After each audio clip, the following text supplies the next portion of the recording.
Hello मेरे प्यारे बच्चों, आज हम स्टार्ट करने वाले हैं क्लास 8 की इंग्लिश की न्यू बुक जिसका नाम है पूर्वी। ठीक है, क्लास 8। तो ये बुक जो है अब मार्केट में अवेलेबल है और अमेजोन पे भी अवेलेबल है। आप इजीली अमेजोन पे सर्च करके क्लास 8 पूर्वी अपनी जो बुक है उसको ऑर्डर कर सकते हो। 65 रुपीज जो है वो इस बुक का प्राइस है और कुछ डिलीवरी चार्जेस हो सकते हैं on the basis of your location. मेरे पास ये जो बुक है वो 65 प्लस 5 70 रुपीज में जो है वो पहुंच गई थी। मतलब मैंने जैसे मंडे को ऑर्डर की थी तो ट्यूसडे छोड़ के वेडनेसडे को मेरे पास बुक आ गई और बुक का जो प्राइस है वो मेरा जो खर्चा आया दैट इज 70 रुपीज। ठीक है, तो आज हम स्टार्ट करेंगे इस बुक का यूनिट नंबर 1 जिसका नाम है विट एंड विजडम। लेकिन वीडियो शुरू करने से पहले मैं आपको एक चीज बता देती हूँ कि इस बुक का जो ब्रीफ इंट्रोडक्शन है वो मैंने सारे कंटेंट्स का ऑलरेडी अपने चैनल पे वीडियो वो अपलोड की हुई है। आप पहले वो वीडियो देख लीजिए क्योंकि उससे क्या होगा, आपको इस बुक के साथ एक इंट्रोडक्शन हो जाएगी। आपको जो बुक के अंदर टॉपिक्स हैं उनके बारे में थोड़ा सा आइडिया हो जाएगा कि हम पूरे सेशन में आगे आने वाले टाइम में क्या पढ़ने वाले हैं, किस टाइप की जो स्टोरीज हैं वो हमारे सिलेबस में इंक्लूडेड हैं। ठीक है, और उस वीडियो के साथ जो भी कंटेंट था मैंने इस बुक के साथ उसको मैच कर लिया है। तो वीडियो में कुछ भी ऐसा नहीं है जो मैंने आउट ऑफ द ट्रैक आपको बता दिया हो, क्योंकि वो मेरी अपनी रिसर्च और अपनी नॉलेज के बेसिस पे था। तब तक बुक अवेलेबल नहीं थी, लेकिन जैसे ही बुक आई पहले मैंने वही मैच किया कि मैंने कुछ गलत तो नहीं बताया। ऐसा कुछ नहीं है, बिल्कुल वीडियो सही है। आप सारे टॉपिक्स की जो नॉलेज है, ब्रीफ इंट्रोडक्शन, वो आप उस चैनल पे, मेरे चैनल पे जाके उस वीडियो में देख सकते हो। उसके अलावा अभी जो हम चैप्टर स्टार्ट करेंगे तो मैं आपका जो एक एक चैप्टर है वो छोटी छोटी वीडियोस में डिवाइड करके करवाऊंगी, क्योंकि मुझे लंबी वीडियो नहीं बनानी है। एक ही वीडियो में आपको पूरा चैप्टर कवर नहीं कराना है और मैं भी आपको ये सजेस्ट नहीं करूंगी कि आप एक ही सिटिंग में पूरा चैप्टर कंटिन्यू करें। ठीक है, आपको छोटे छोटे पार्ट्स में करना है, लेकिन जितना करना है वो करना अच्छे से है, ताकि आपको एक बार जो स्टोरी है वो समझ आ जाए तो उसके बाद आपको पूरा सेशन उसको दोबारा ऐसे पढ़ने की जरूरत ना पड़े, सिर्फ एग्जाम्स के टाइम पे हम उसको रिवाइज करें। ठीक है, तो चलिए स्टार्ट करते हैं आज की वीडियो। सबसे पहले तो यूनिट का नेम क्या है, विट एंड विजडम।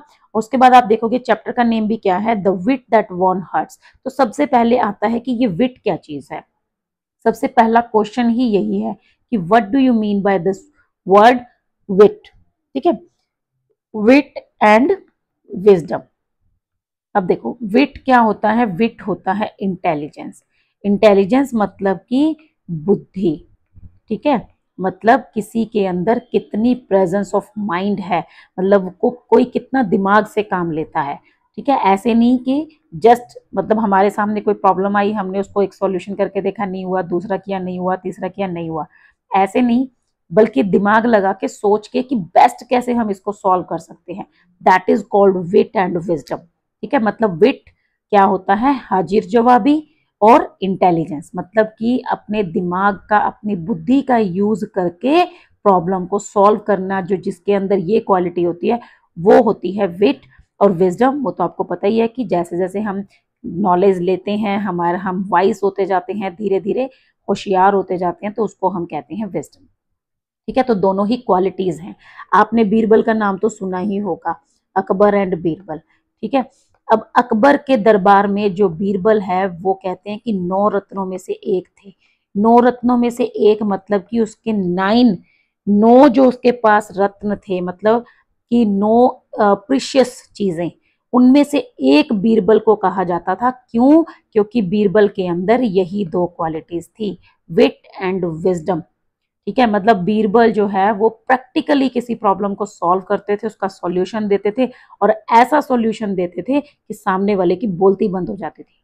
तो कई बार अकबर जस्ट उसको टेस्ट करने के लिए, कई बार जो है रियल में कोई प्रॉब्लम, या कई बार क्या होता था जस्ट वैसे ही, मतलब उसके साथ मजाक करने के लिए ही अकबर जो है वो बीरबल को कोई ना कोई टास्क दे देते थे।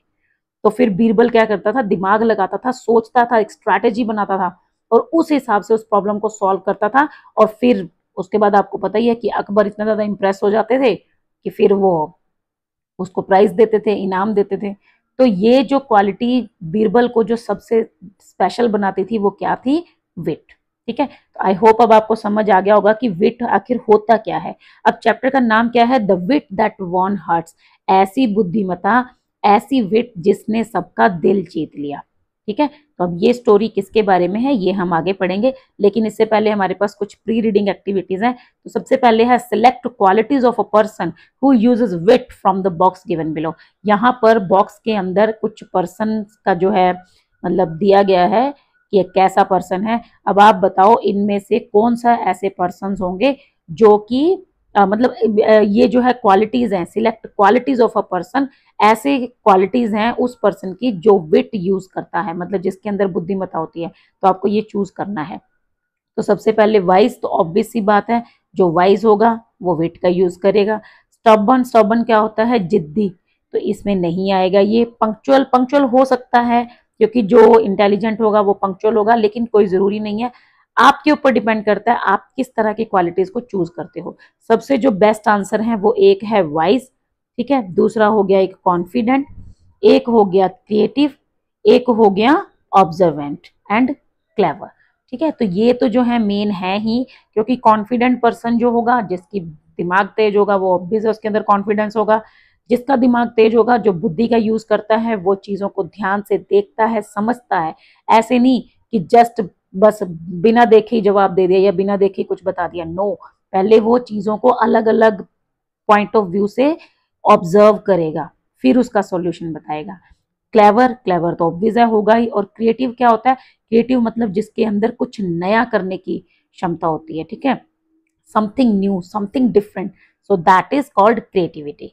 ठीक है, तो ये तो है ही। इसके अलावा अगर आप चाहें तो पंक्चुअल, ठीक है, या एनर्जेटिक या पावरफुल, ये जो है ये चीजें भी ऐड ऑन कर सकते हो, लेकिन इसके लिए आपको रीजन बताना पड़ेगा। Now discuss reasons for your choice of qualities. ठीक है, अब आपको बताना है कि आपने ये चीजें क्यों चूज की। अगर आपको इनके मीनिंग सुनने हैं तो सुन लीजिए, क्योंकि वाइज मतलब होशियार, स्टबर्न मतलब जो जिद्दी होता है, पंक्चुअल मतलब जो टाइम पे काम करता है, सीरियस तो आपको पता ही है, सीरियस, करेजियस जो वीर होता है मतलब जिसमें साहस होता है, कॉन्फिडेंट जिसके अंदर कॉन्फिडेंस होता है, क्लेवर जो चालाक होता है, ऑब्जर्वेंट जो चीजों को ध्यान से देखता है, एनर्जेटिक जिसका एनर्जी लेवल हमेशा हाई रहता है, पावरफुल जिसके अंदर पावर होती है, चार्मिंग मतलब जो बहुत प्यारा लगता है, ह्यूमरस मतलब जो हमेशा हंसी ठिठोली करता है, जिसके अंदर सेंस ऑफ ह्यूमर होती है, और क्रिएटिव मतलब जो किसी भी चीज को नए तरीके से करने की कोशिश करता है। तो अब आप अपना दिमाग लगा के विट जो है, बुद्धिमत्ता किसके अंदर हो सकती है इनमें, उनके साथ आप इसको जो है चूज कर सकते हो। नेक्स्ट जो है ये बहुत ही इंटरेस्टिंग सी एक्सरसाइज है, work in pairs and answer the riddles. Riddles क्या होती हैं, पहेलियां, यही तो होता है, यही तो होती है विट। ठीक है, मतलब जब हमें पहेली पूछी जाती है, अब एक आप देखो क्लास में अगर टीचर ने कोई पहेली पूछ ली, रिडल पूछ ली, अब एक बच्चा जो होता है वो बड़ी जल्दी आंसर कर देता है कि ये ऐसे ऐसे होगा, और कुछ जो होते हैं वो ऐसे कंफ्यूज हो जाते हैं, ये क्या हो सकता है, इधर से सोच रहे हैं उधर से सोच रहे हैं, है ना। तो वही होती है विट, वही होती है विजडम, मतलब जितना ज्यादा इंटेलिजेंस होगी उतना जल्दी हम ऐसी पहेलियों को सॉल्व कर पाएंगे। ठीक है, अब देखो इसमें क्या है, share the answers with your classmates and teachers. I can be a friend और अ फो, मैं दुश्मन भी हो सकता हूँ, दोस्त भी हो सकता हूँ, depending on how you use me, आपके ऊपर डिपेंड करता है आप मुझे कैसे यूज कर सकते हो। I can bring both Joy और पेन, व्हाट एम आई, मैं खुशी भी दे सकता हूँ, दुख भी दे सकता हूँ, बोलो मैं क्या हूं। तो ये हो गया वर्ड्स, हमारे वर्ड्स। ठीक है, हमारे जो शब्द हैं वो हमारे मित्र भी हो सकते हैं, हमारे दुश्मन भी हो सकते हैं। आप किसी से प्यार से बात करो, मित्र हो गया, आप किसी को जली कटी सुना दो, दुश्मन बन गया। ठीक है, जिससे प्यार से बात करोगे हंसी खुशी के साथ, उसको खुशी मिलेगी, अगर किसी को जली कटी सुनाओगे, ताने मारोगे, तो उसको क्या होगा, दुख होगा। सो वर्ड्स ये हमारे ऊपर डिपेंड करता है हम इनका यूज कैसे करते हैं। नेक्स्ट है what is always in front of you but can't be seen, ऐसी कौन सी चीज है जो हमेशा तुम्हारे सामने तो रहती है लेकिन तुम उसको देख नहीं सकते, दैट इज फ्यूचर। ठीक है, अब फ्यूचर हमारे सामने ही है, 10 मिनट बाद क्या होना है, 2 मिनट बाद क्या होना है, वो सब फ्यूचर हमारे बिल्कुल नजदीक है, लेकिन हम देख नहीं सकते, हमें नहीं पता 10 मिनट बाद क्या हो जाएगा। ठीक है, हाँ हम सो रहे हैं, हमें लगता है कि हम सोते रहेंगे, लेकिन बिल्कुल अनप्रिडिक्टेबल है, पता नहीं उठेंगे भी या नहीं, पता नहीं कोई घर में मेहमान आ जाएगा, है ना, सिचुएशन पूरी चेंज हो जाएगी, आपने क्या प्लान किया और क्या हो जाना है। So that is called future which can't be seen. I can be measured but I can not be touch, मुझे आप मेजर कर सकते हो लेकिन टच नहीं कर सकते। आई कैन बी स्पेंट, मुझे खर्च कर सकते हो, but I can not be saved, लेकिन बचा कर नहीं रख सकते। व्हाट एम आई, तो ये क्या है, टाइम। ठीक है, टाइम जो है उसको हम नाप सकते हैं, 1 घंटा, 2 घंटे, 2 साल, 10 साल, 20 साल, 5 मिनट, 10 मिनट, ठीक है, लेकिन टच नहीं कर सकते। और हम इसको खर्च कर सकते हैं। अभी मान लो इस वीडियो बनाने में मैंने 1 घंटे का टाइम खर्च किया है, ठीक है। अगर मैं इस 1 घंटे में वीडियो ना भी बनाती, कुछ ना करती, तो ऐसा नहीं था कि ये मेरा 1 घंटा सेव हो जाता, कि यही 1 घंटा मेरा कल के टाइम में ऐड हो गया। तो बचा तो सकते नहीं है, खर्च ही कर सकते हैं। So this is time. What has to be shared before you can keep it. ऐसी कौन सी चीज है जो आपको ऐसे कहा जाए कि भाई इसको संभाल के रखना, आगे शेयर मत करना, लेकिन उससे पहले वो पर्सन को आपके साथ शेयर करनी ही पड़ेगी। तो ये क्या होता है? सीक्रेट, ठीक है। मतलब अगर हम चाहते हैं ना कि हमारा सीक्रेट कोई संभाल के रखे, किसी के साथ शेयर ना करे, तो पहले हमें उसको अपना सीक्रेट बताना पड़ेगा, ठीक है। मान लो मैं आपको कहती हूँ कि किसी को मत बताना कि मैं कौन से स्कूल में पढ़ाती हूँ, ठीक है, लेकिन उससे पहले मुझे तो आपको वो शेयर करना पड़ेगा ना कि मैं कौन से स्कूल में पढ़ाती हूँ। So that is secret. ऐसी कौन सी चीज है जो संभाल के रखने से पहले किसी के साथ शेयर करनी पड़ती है, ठीक है। तो ये हो गया रिडल्स। इसके जो आंसर्स हैं वैसे वो पेज नंबर 16 पे हैं भी, ठीक है, लेकिन फिर भी मैंने आपको बता दिए हैं ताकि अच्छे से आपको समझ आ जाए। नेक्स्ट हमारी जो एक्सरसाइज है that is discuss in pairs. यहाँ पे हमें ये कुछ डिस्कशन करनी है, काफी इंपॉर्टेंट एंड काफी अच्छे जो हैं पॉइंट्स हैं और चैप्टर से ही रिलेटेड है, ठीक है। तो पहला है, why are qualities like humour and wit important in a person. की जो क्वालिटीज हैं विट एंड ह्यूमर, मतलब हंसी खुशी, हंसी मजाक वाली क्वालिटी और बुद्धिमता, ये दोनों क्वालिटीज जो हैं वो किसी इंसान के अंदर इंपॉर्टेंट क्यों है, ठीक है। तो इसका आंसर मैं आपको यहाँ बता देती हूँ क्यों इंपॉर्टेंट है। इसके डिफरेंट आंसर्स हो सकते हैं। Because they make us smile, ठीक है, एक तो वो हमें खुशी देती हैं, ठीक है। अब देखो किसी के साथ अगर हम हंसी मजाक करेंगे तो ऑब्वियस है स्माइल होगी चेहरे पे, खुशी होगी, ठीक है। एंड लाफ विद जॉय, ठीक है, हम हंसेंगे, मजाक करेंगे तो हंसेंगे भी। उसके बाद ब्रेक डाउन बैरियर्स, ठीक है, मतलब अगर हमारे सामने कोई प्रॉब्लम आ जाती है तो उसको सॉल्व करने का काम कौन करेगा? वेट क्वालिटी करेगी। अगर हमारे अंदर इंटेलिजेंस होगी तभी तो हम बैरियर्स को, ऑब्स्टेकल्स को रिमूव कर पाएंगे। And create a sense of ease, create a sense of ease in communication, ठीक है। और अगर हम किसी से बात करते हैं ना जब भी, तो अगर हमारे अंदर विट और ह्यूमर ये दो चीजें होंगी, सेंस ऑफ ह्यूमर होगी और बुद्धिमत्ता इंटेलिजेंस होगी, तो हम जो कम्युनिकेशन है उसके अंदर एक सेंस ऑफ इजीनेस जो है, ईज, वो क्रिएट कर पाएंगे। मतलब हमारी जो बात होगी वो सामने वाला बड़े आराम से सुनेगा भी, उसको समझेगा भी। लेकिन अगर हम ऐसे ही गुस्से में बात कर रहे हैं, गलत शब्दों का यूज कर रहे हैं, तो फिर कोई क्यों ही सुनेगा, ठीक है। सो this is why these qualities like humor and wit are important in a person. Next question, why do you think kings and queens prefer to have witty people among their courtiers? ठीक है, आपको क्या लगता है कि जो पहले राजा महाराजा होते थे वो अपने दरबार में, अपने दरबारियों में विटी पीपल को क्यों रखते थे, ठीक है, इंटेलिजेंट लोगों को क्यों रखते थे? तो इसका आंसर है बिकॉज दे कैन ऑफर, ठीक है, वो क्या दे सकते थे? They can offer a light hearted, ठीक है, they can offer a light hearted and entertaining, ठीक है, एंटरटेनिंग इन्वायरमेंट। क्योंकि आपने देखा होगा कभी भी दरबार में कोई प्रॉब्लम आ गई, ठीक है, तो उसको वो बड़े ही आराम से सॉल्व कर सकते थे, ठीक है। या आप ऐसे भी लिख सकते हो, because they can offer a light hearted and entertaining presence, ठीक है, प्रेजेंस ऑफ कोर्ट। और क्या करते थे वो? एलिविएटिंग, किस चीज को मतलब एलिमिनेट कर देते थे, वहां से हटा देते थे, दैट इज सीरियसनेस, ठीक है, alleviating seriousness and pressure, okay.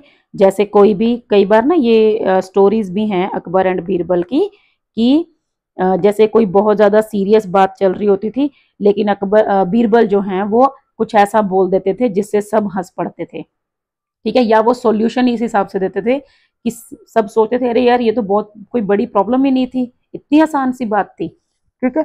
तो इसी वजह से जो विट है वो मतलब ऐसे जो किंग्स और क्वींस हैं वो ऐसे लोगों को अपने दरबार में रखते थे ताकि उनकी जो प्रॉब्लम्स हैं वो इजीली सॉल्व हो जाएं। आप इसका मतलब डिफरेंट आंसर भी कर सकते हो कि kings and queens prefer to have witty people among their courtiers because they have the means quality intelligence and they have the creativity with the help of which they can solve the problems in an interesting in a new way और in an easy way.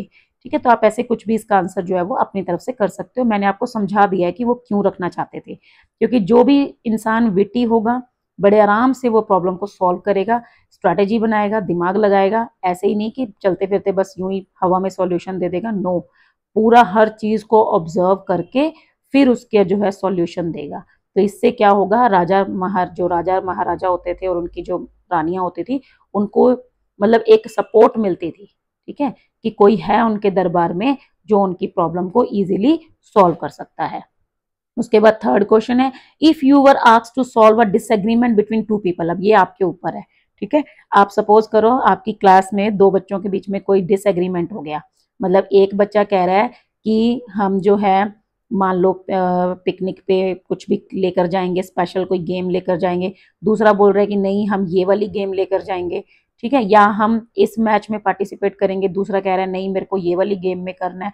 तो कुछ भी disagreement हो गया, अगर आपको कहा जाता है कि उनका डिसएग्रीमेंट सॉल्व करवाओ तो आप क्या करोगे, what approach would you take, ठीक है, तो आप उसको कैसे सॉल्व करेंगे, तो आपको ये बताना है। तो अब आप इसमें डिफरेंट आंसर्स हो सकते हैं, ठीक है। आप ये भी बता सकते हो कि मैं 2 स्लिप्स डलवा दूंगा, उस स्लिप्स में से एक चूज करेंगे, जो आ गया उसका आंसर करा देंगे। अब इसके अंदर विट का यूज नहीं हुआ, ठीक है, आपने बस जस्ट ऐसे ही एक सॉल्यूशन दे दिया। लेकिन अगर एक इंटेलिजेंट पर्सन होगा, हो सकता है वो कोई ऐसा सॉल्यूशन दे दे कि दोनों का काम बन जाए, ठीक है, या कुछ ऐसा होगा कि दोनों सेटिस्फाइड हो जाएंगे, या कोई वो बीच का रास्ता निकाल देगा, ठीक है, कि हम ये जो गेम है वो फर्स्ट फेज में ये वाली गेम खेलेंगे, सेकंड फेज में हम ये वाली गेम खेलेंगे, तो दोनों मान गए।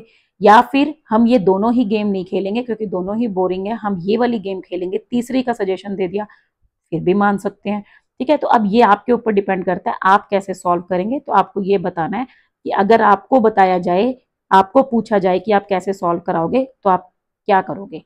तो आप अपना आंसर बताएंगे, I will try to find a mid way और I will try to resolve the issue with the trying my best. I will try to listen to both the parties very carefully and then okay I will find out a midway.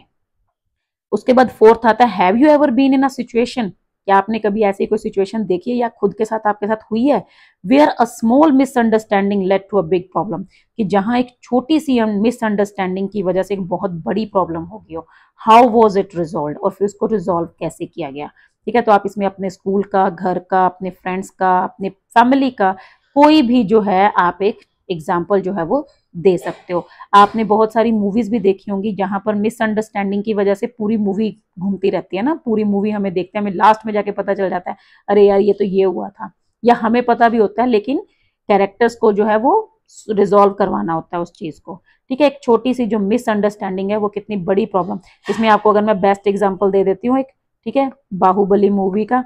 अब देखो Baahubali movie में क्या ही था, छोटी सी misunderstanding ही तो थी और उसकी वजह से कटप्पा ने जो है बाहुबली को मार दिया था, है ना। अब हाउ वाज इट रिजॉल्व, तो आपको ऐसा ही कोई एग्जांपल बताना है जहां पर एक छोटी सी मिसअंडरस्टैंडिंग की वजह से बहुत बड़ी प्रॉब्लम हो गई हो और फिर उस प्रॉब्लम को सॉल्व कैसे किया गया, ठीक है। ज्यादातर जो प्रॉब्लम्स होती हैं वो लैक ऑफ कम्युनिकेशन की वजह से होती है, मतलब हम बात शेयर नहीं करते हैं, ठीक है, तो उस वजह से प्रॉब्लम्स होती हैं। तो वो प्रॉब्लम कैसे सॉल्व की गई, सबको इकट्ठा किया गया या सबकी बात सुनी गई, या जो भी जैसे भी आपने किया, आपको ये अपनी पर्सनल लाइफ से एक्सपीरियंस बताना है, ठीक है। तो यहाँ पर हमारी प्री रीडिंग एक्टिविटीज हो जाती हैं, उसके बाद हमारी स्टोरी स्टार्ट हो जाती है, ठीक है। लेट अस रीड, यहाँ से हम जो है स्टोरी स्टार्ट करेंगे।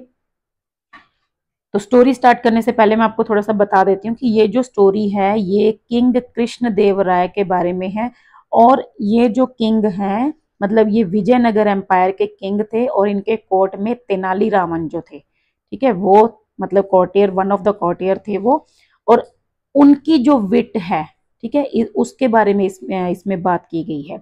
और ये जो किंग थे बहुत ज्यादा इंटेलिजेंट, खुद भी बहुत पावरफुल जो हैं वो राजा थे। ठीक है, तो उनकी स्टोरी है और ये रियल में थे, ऐसा नहीं है कि कोई फिक्शनल कैरेक्टर नहीं है।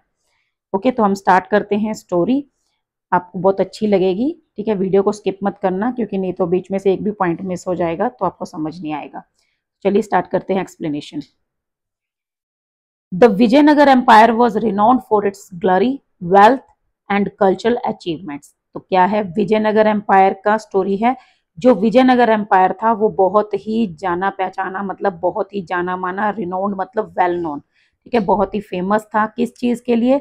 उसकी शान के लिए, उसके पैसों के लिए, वेल्थ के लिए एंड कल्चरल अचीवमेंट्स के लिए। ठीक है, बहुत सारी सांस्कृतिक जो अचीवमेंट्स के लिए।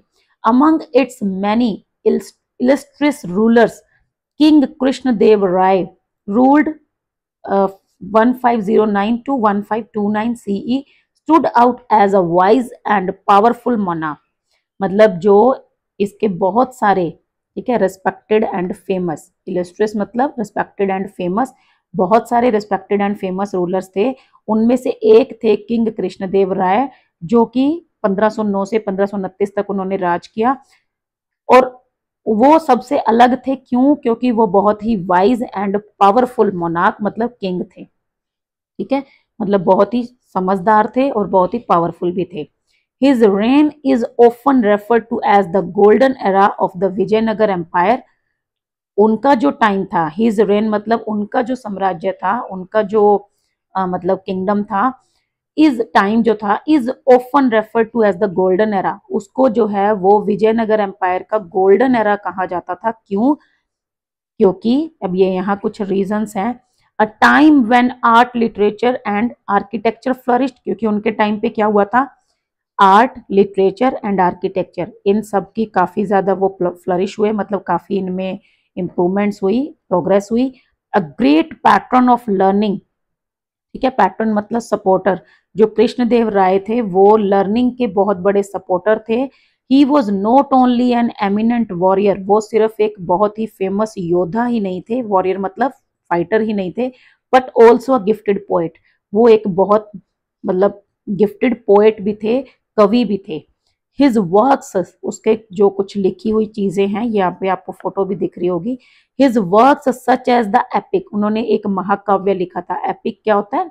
महाकाव्य मतलब लॉन्ग वर्स, जैसे कि रामायण, महाभारत, ये सब क्या है? एपिक्स हैं। His works such as the epic अमुक्तमाल्याडा।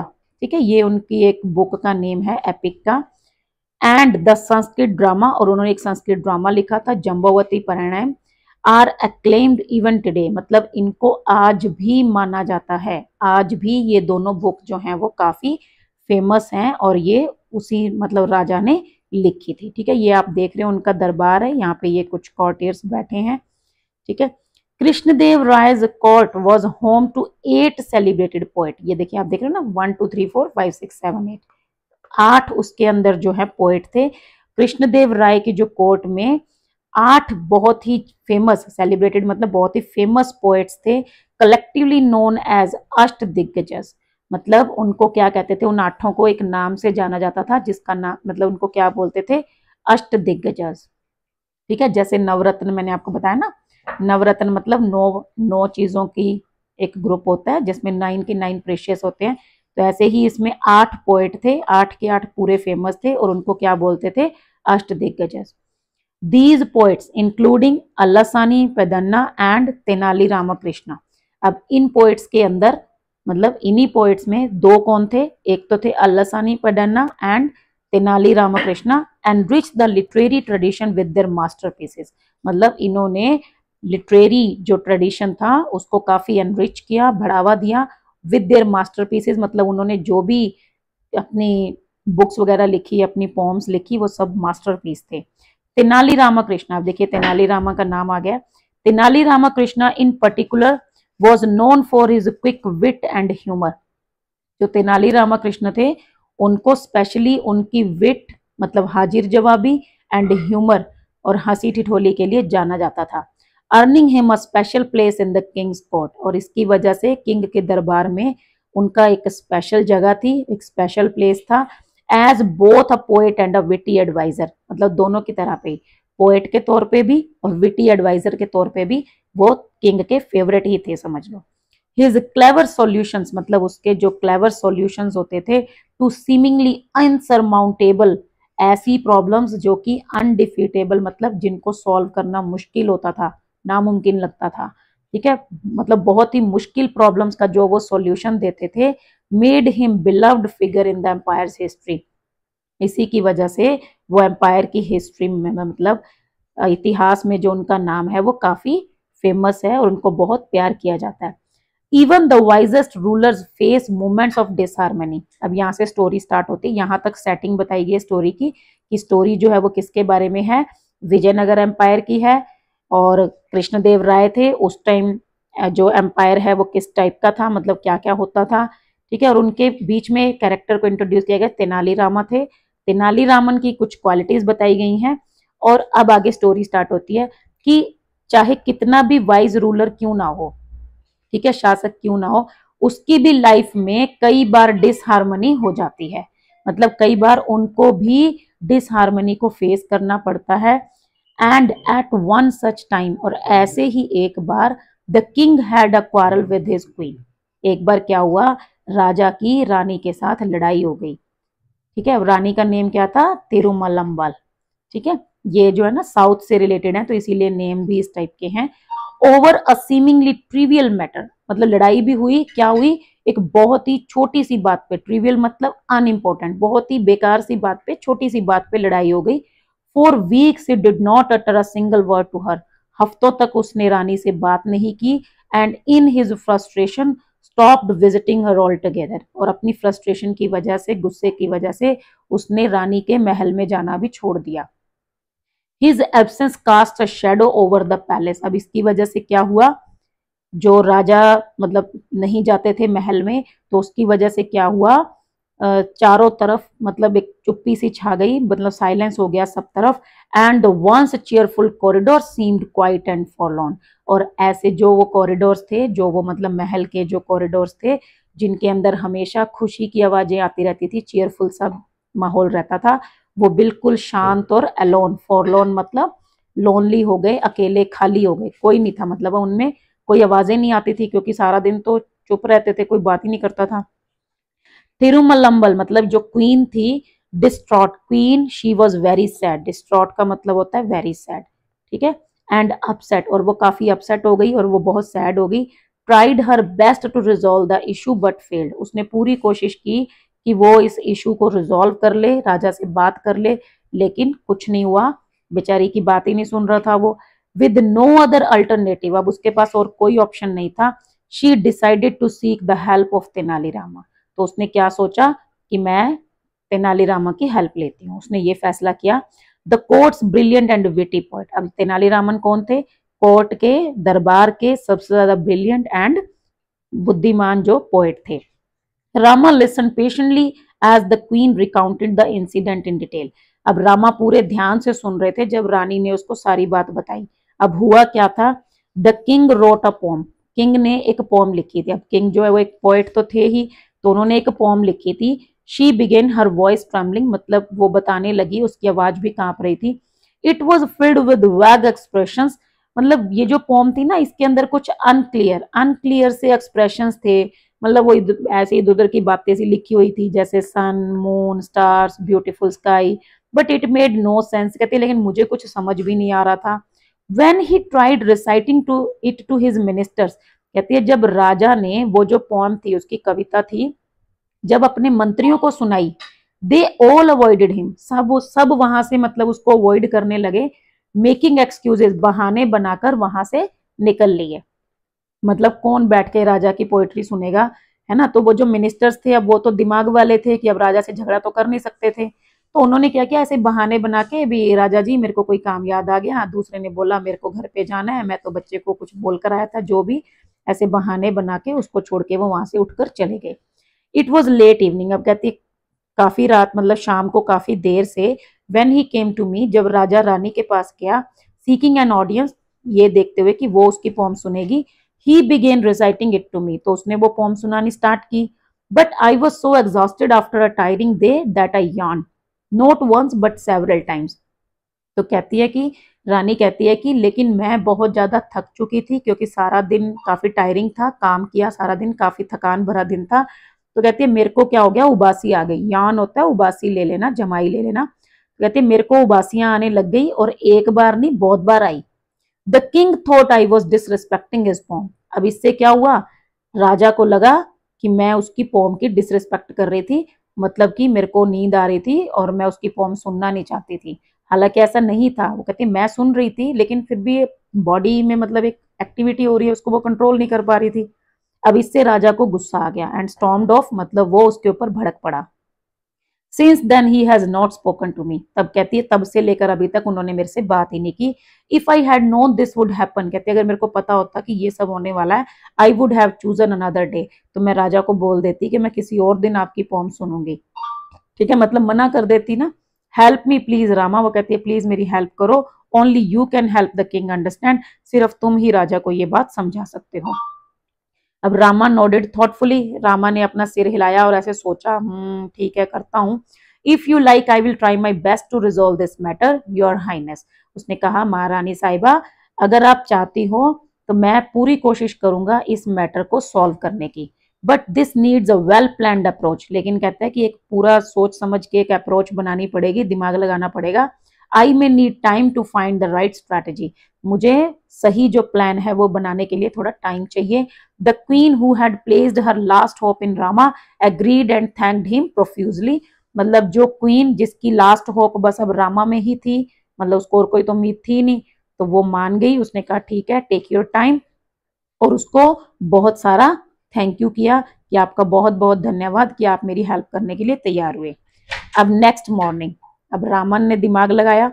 Next morning the royal court was bustling with activity, मतलब दरबार लगा राजा का, ठीक है, उसमें बसलिंग मतलब बिजी, ठीक है, दरबार जो है वो काफी बिजी था, मतलब काफी उसमें शोरगुल हो रहा था, मतलब कोई मीटिंग चलनी थी, ठीक है। Ministers scholars and courtiers filled the court room, मतलब सभी वहां पर बैठे थे, मिनिस्टर्स स्कॉलर्स कॉर्टियर्स, ठीक है। Its intricately carved pillars towering towards the high ceiling, मतलब intricately in a detailed manner, मतलब जो पिलर्स हैं वो काफी डिटेल्ड मैनर्स में मतलब बने हुए थे, काफी ज्यादा कार्विंग उनके ऊपर की हुई थी और वो सीलिंग तक काफी हाई थे। Rays of sunlight stream through the open windows, सूर्य की जो किरणें हैं वो अंदर आ रही थी ओपन विंडो में से, खुली हुई विंडोज में से। Illuminating the floor adorned with execute rugs, ठीक है, एग्जीक्यूट रग्स मतलब काफी वो क्या कर रहे थे, इल्यूमिनेटिंग होता है मतलब कि लाइट कर रहे थे, फ्लोर को चमक रहा था फ्लोर। अडोन्ड विद, अब फ्लोर जो है वो किससे सजाया गया था, अडोन होता है किसी चीज को डेकोरेट करना, विद एक्सक्विजिट रग्स मतलब कि एक्सक्विजिट मतलब फाइन एंड अट्रैक्टिव रग्स के द्वारा, ठीक है, नीचे कारपेट वगैरह बिछाए हुए थे बहुत सुंदर सुंदर, मतलब यहाँ पे वहां पे इतनी डिटेल दी गई है। डिस्पाइट द लिवली चैटर, अब जो एक बातचीत हो रही थी, मतलब पूरा लाइवली सा माहौल बना हुआ था, उसके बीच में ही एक टेंशन भी थी, अ tension hung in the air, मतलब हवा में एक टेंशन भी फील हो रही थी, मतलब एक टेंशन भी थी। अब वो टेंशन क्या थी, the king sat on his ornate throne, की जो किंग है वो अपने डेकोरेटेड सिंहासन पे आके बैठा। हिज एक्सप्रेशन, उसके जो एक्सप्रेशन थे वो stern, his sharp eyes scanning the room, मतलब पूरे रूम को वो देख रहा था। It was evident that the unresolved quarrel still gnawed at him, लेकिन उसके जो हाव भाव थे उनसे ये क्लियर पता चल रहा था कि अभी भी जो राजा और रानी के बीच की जो लड़ाई है वो रिजॉल्व नहीं हुई थी और ये अभी भी उसको परेशान कर रही थी। ग्नाड मतलब बदर, कि राजा को ये चीज अभी भी परेशान कर रही थी, तो यही टेंशन थी जो उस कोर्ट रूम में दिखाई दे रही थी। द कोर्ट डिस्कशन वॉज, अब उस दिन का मुद्दा क्या था, कोर्ट के अंदर किस बात की डिस्कशन होनी थी, centred on improving paddy cultivation in the empire, मतलब फोकस क्या था, डिस्कशन का क्या मुद्दा था कि जो चावल की खेती है उसको कैसे इंप्रूव किया जाए। One by one the ministers rose to present their ideas, एक एक करके मिनिस्टर्स ने अपने अपने आइडियाज दिए, किसी ने कुछ कहा किसी ने कुछ कहा। सम सजेस्टेड एक्सपेंडिंग इरिगेशन नेटवर्क्स, कईयों ने कहा कि सिंचाई जो नेटवर्क्स हैं मतलब पानी देने के जो नेटवर्क्स हैं उनको इम्प्रूव करना चाहिए, उनको एक्सपेंड करना चाहिए। While others advocated for better manure, कईयों ने कहा कि अच्छी खाद का इंतजाम करना चाहिए। अमिड दीज सजेशंस, अब इन सजेशंस के बीच में Tenalirama stood quietly at the edge of the court, Tenalirama जो थे वो साइड में खड़े थे चुपचाप, observing everyone with an amused smile, वो मतलब एक स्माइल करते हुए सबको ऑब्जर्व कर रहे थे, सबको देख रहे थे ध्यान से। ये होता, देखो ये आ गया ना ऑब्जर्विंग, मतलब वो अभी अपनी बात स्टार्टिंग में ही नहीं कह रहे, पहले वो सबको ऑब्जर्व कर रहे हैं, सबकी बात सुन रहे हैं। तो ये विटी पीपल, विटी बंदे की क्वालिटी होती है, ठीक है। वो पहले सबको सुनता है, उसके बाद वो अपना आंसर करता है। Finally the king called upon Rama, finally Rama को बुलाया गया, किंग ने उसको बुलाया कि हाँ भाई अब तुम भी बताओ। The chatter in the court died, अब इससे क्या हुआ, सब चुप हो गए। Down as all eyes turn to him, सब उसकी तरफ देखने लगे, रामा की तरफ, क्योंकि सबको पता था कि ये कुछ नई बात करेगा, कुछ अच्छा बोलेगा शायद, देखते हैं आज क्या बोलने वाला है। Rama approach the throne, Rama जो है वो सिंहासन की तरफ बढ़े, carrying a plate full of paddy seeds, उनके हाथ में एक प्लेट थी जिसके अंदर कुछ चावल के दाने थे, पैडी सीड्स थे।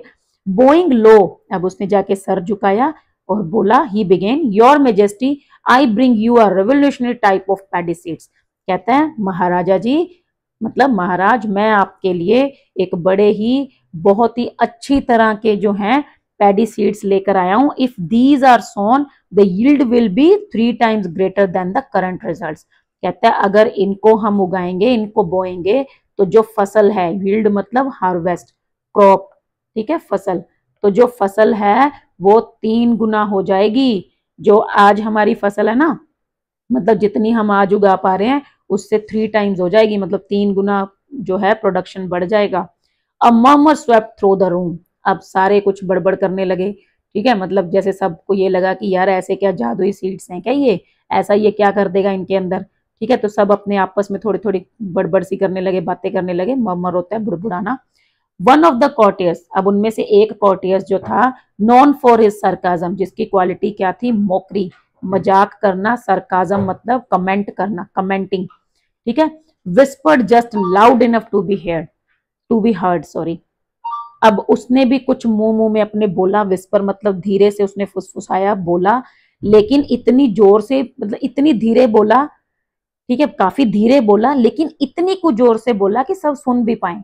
ये कईयों की आदत नहीं होती, जैसे क्लास में भी पीछे बैठ के ना जानबूझ के बोलेंगे तो ऐसे कि धीरे से कि किसी को ना सुने, लेकिन जानबूझकर इतना सा लाउड बोलेंगे कि किसी को सुन भी जाए, ठीक है। तो उसने भी ऐसे ही बोला, I wonder if these are magical seeds, कहते यार मेरे को तो हैरानी हो रही है, ये क्या कोई जादुई सीड्स हैं क्या, ठीक है। Next he will claim they grow without water, कहता है अब ये कहेगा कि ये तो बिना पानी के भी उग जाएंगे, ठीक है।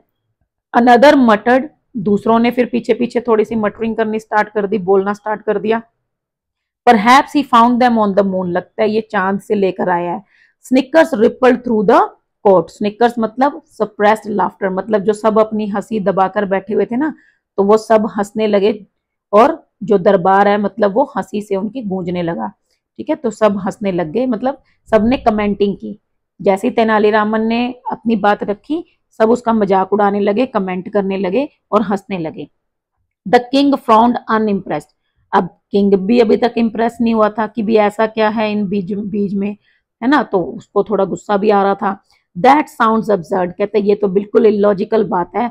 He muttered, such cultivation would need special soil, manure and pest and insects repellents, कहते हैं अगर इस तरह की मतलब पैदावार करनी है, इस तरह की फसल उगानी है, तो उसके लिए स्पेशल मिट्टी, खाद और कीड़े मारने वाली जो दवाइयां होती हैं वो सब चाहिए होंगी। If by chance something were to go wrong our farmers would suffer, कहते हैं अगर बाय चांस कुछ गलत हो गया तो हमारे किसान तो बेचारे मर जाएंगे। रामा स्माइल्ड अनफेज्ड, अब रामा थोड़ा हंसने लगा, अनफेज्ड मतलब नॉट वरिड, लेकिन उसको कोई टेंशन नहीं थी, उसने थोड़ी स्माइल पास की, क्योंकि उसको तो अपना काम करना था, ठीक है, उसको तो वो मैटर सॉल्व करना था। That may be true your majesty, कहता हाँ बिल्कुल सच महाराज, but the real issue lies not with the seeds themselves but with the person who sows them, कहता है लेकिन महाराज जो प्रॉब्लम है ना वो किसमें, बीजों में नहीं है, वो उस बंदे में है जो इसको उगाएगा, ठीक है, उस पर्सन के अंदर होगा जो इनको बीजों को बोएगा। A hush fell over the court as Rama's words hung in the air, अब जैसे ही रामा ने ये बोला तो क्या हुआ, सारी कोर्ट में चुप्पी फैल गई, मतलब सब चुप हो गए, क्योंकि सब हैरान हो गए कि बीजों की गलती नहीं है, जो उगाने वाले की, ये कैसे हो सकता है, मतलब उगाने वाला पर्सन क्या गलती करेगा। द किंग्स आईब्रोज फुरोड, किंग की जो आईब्रोज थी मतलब वो ऐसे रिंकल्ड आ गए उसमें, मतलब उसने अपना माथा ऐसे, वो कहते हैं ना मतलब लाइंस आ जाती हैं जब, ठीक है, मतलब वो एकदम से उसका ये एक्सप्रेशन दिखाया गया है। तो वो कहता है what is wrong with the person who shows the seeds, कहता है पर्सन में क्या खराबी है भाई, पर्सन क्या गलती करेगा, स्पीक क्लियरली रामा ही रोड, उसने जब जोर से चिल्ला के बोला, सीधी सीधी सही ढंग से बताओ क्या कहना चाहते हो Rama. Rama glanced around the court, his sharp gaze meeting the sceptical eyes of his courtiers. Rama ने क्या किया, पूरे मतलब कोर्ट में, पूरे दरबार में नजर फैलाई, और उसकी जो शार्प जो नजर थी वो मतलब जो कोर्टियर्स थे, जो बाकी सारे दरबारी थे, उन सब की डाउटफुल आईज को देख रही थी, मतलब उसकी नजरें सबसे मिली, ठीक है, सब जो है हैरानी से उसकी तरफ देख रहे थे, हैरान हो रहे थे भी ये क्या ही कहने वाला, सबको शक भी था कि भाई बंदे में क्या गलती हो सकती है। If one were to sow seeds, अब वो कहता है कि सर, मतलब महाराज को बोलता है, if one were to sow seeds without proper care, कहता है अगर एक इंसान बिना प्रॉपर केयर के, बिना किस मतलब केयर किए इन बीजों को बो देता है, no one would reap a good harvest, तब तो फसल अच्छी नहीं होगी ना, कि मतलब एक ही जगह पे जाके फेंक देंगे तो फसल कैसे होगी, अच्छे से उनको फैलाना पड़ेगा, अच्छे से उनकी केयर करनी पड़ेगी। He said pausing for effect, अब फिर वो बीच में थोड़ा सा रुक जाता है, ठीक है, चुप हो जाता है।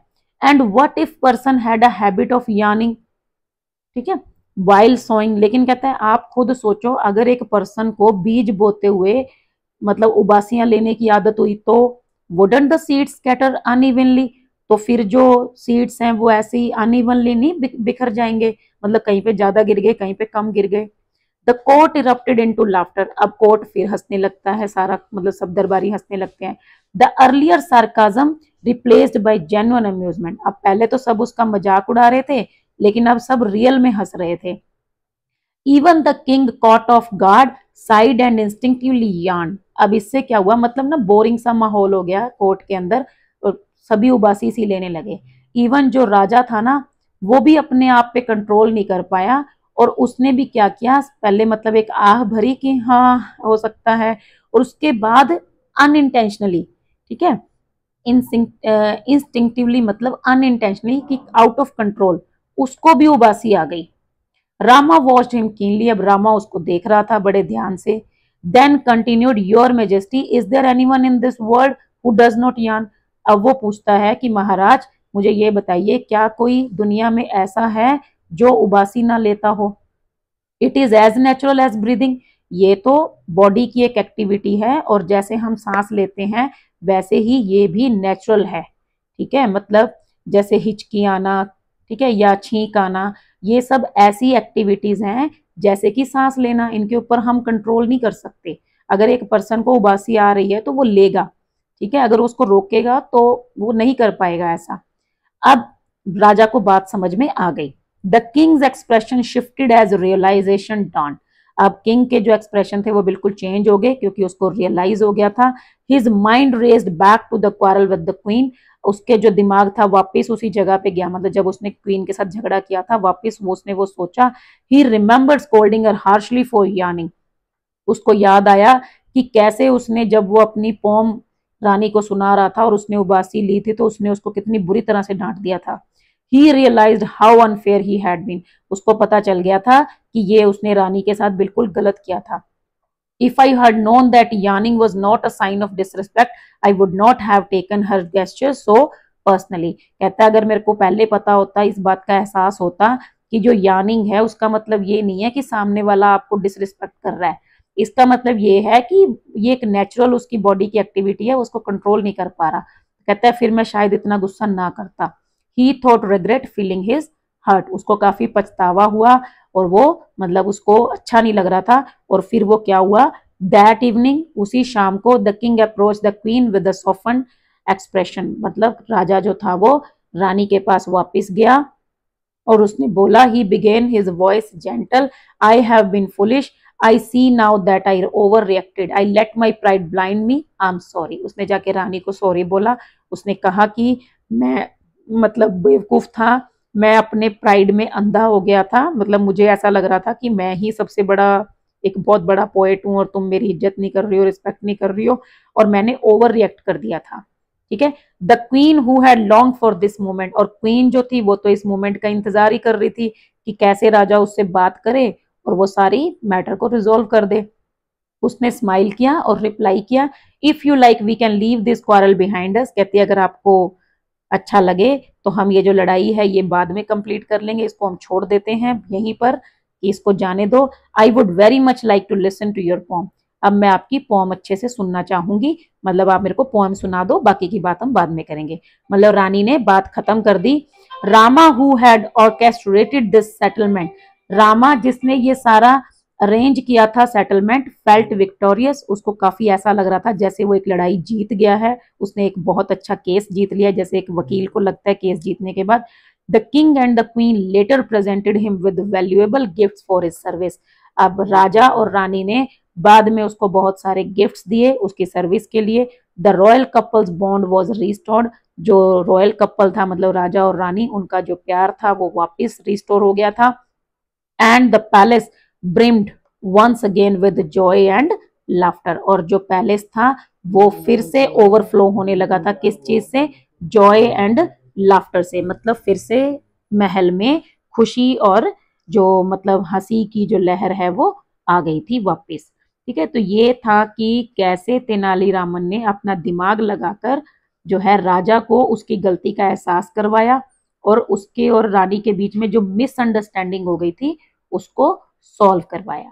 ठीक है, तो ये थी स्टोरी जिसमें हमने तेनालीरामन की विट के बारे में पढ़ा और इस विट से उसने सबका दिल जीत लिया, इसीलिए जो टाइटल है वो भी है the wheat that won hearts. ठीक है, तो अब यहाँ पे हमारे पास इसके कुछ क्वेश्चन आंसर हैं, ये हम नेक्स्ट वीडियो में सॉल्व करेंगे। ये वाले कर लेते हैं, जो बाकी की एक्सरसाइज है वो हम नेक्स्ट वीडियो में करेंगे। यहाँ पर है लेट अस डिस्कस। ठीक है, पहले आपको क्या करना है, rectify the following false statements from the text. मतलब आपको क्या करना है, इस टेक्स्ट में से जो ये जो स्टेटमेंट्स यहाँ पर दी हुई हैं इनमें से जो फॉल्स हैं, जो गलत हैं, मतलब ठीक है, उनको आपको रेक्टिफाई करना है। रेक्टिफाई होता है मतलब ठीक करना है, सही बताना है उनको। तो पहला है the queen insulted the king by speaking against the quality of his poem. तो क्या किंग जो है मतलब क्वीन जो है उसने किंग की इंसल्ट की थी, ठीक है, उसकी पोम की क्वालिटी मतलब घटिया बताते हुए? तो नहीं, ये बिल्कुल फॉल्स स्टेटमेंट है। तो इसमें आप क्या करेंगे, द क्वीन यार्नड, ठीक है, the king yawned when the king recited his poem. ठीक है, तो आप में इसमें हम जो है मतलब यहाँ पे हमें इसको सही करना है। ठीक है, रिसाइटेड हिज पोम, ठीक है, टू द क्वीन। तो द क्वीन यार्न, ओके, तो हमें ये बताना है कि जो वो थी, she listen to the poem, आप ये भी ऐड कर सकते हो, she listen to the poem but yawn when the king recited his poem. Second है Tenalirama immediately went to the king and convinced him to talk to the queen. No, Tenalirama thought of a plan. ठीक है, thought of a plan, उसने एक plan बनाया and made a strategy, ठीक है, to resolve the issue, एक जो है रिजॉल्व करने के लिए एक स्ट्रैटेजी बनाई। The courtiers admired the king's poem and praised his literary talent. No, courtiers ने क्या किया था, दे मेड एक्सक्यूजेस, ठीक है, they made excuses and avoided him, ठीक है, और उसको अवॉइड करके चले गए थे वहां से। Next, the minister in the court were eager to hear Tenalirama's idea about paddy cultivation. तो ये सही है, इसमें कोई मिस्टेक नहीं है, this statement is correct. The king never realised his mistake. No, the king realised his mistake and felt sorry, okay, felt sorry for his reaction, अपने reaction के लिए उसने, ठीक है, सॉरी भी फील किया और उसको अपनी गलती का एहसास भी हुआ। तो आपको ये जो स्टेटमेंट्स हैं ऐसे इनको रेक्टिफाई करना है। तो यहाँ पर हमारा जो है चैप्टर की एक्सप्लेनेशन कंप्लीट हो गई है और लेट अस डिस्कस वाली एक्सरसाइज हो गई है। इसके बाद हम नेक्स्ट जो है let us think and reflect और फिर बाकी की जो बुक एक्सरसाइज है वो हम नेक्स्ट 2 वीडियोज में सॉल्व करेंगे। अभी आप इतना ही पहले चैप्टर की एक्सप्लेनेशन अच्छे से सीखिए, जो डिफिकल्ट वर्ड्स हैं उनको सीख लीजिएगा। ठीक है, आज की वीडियो में बस इतना ही, मिलते हैं नेक्स्ट वीडियो में, तब तक के लिए थैंक यू, बाय।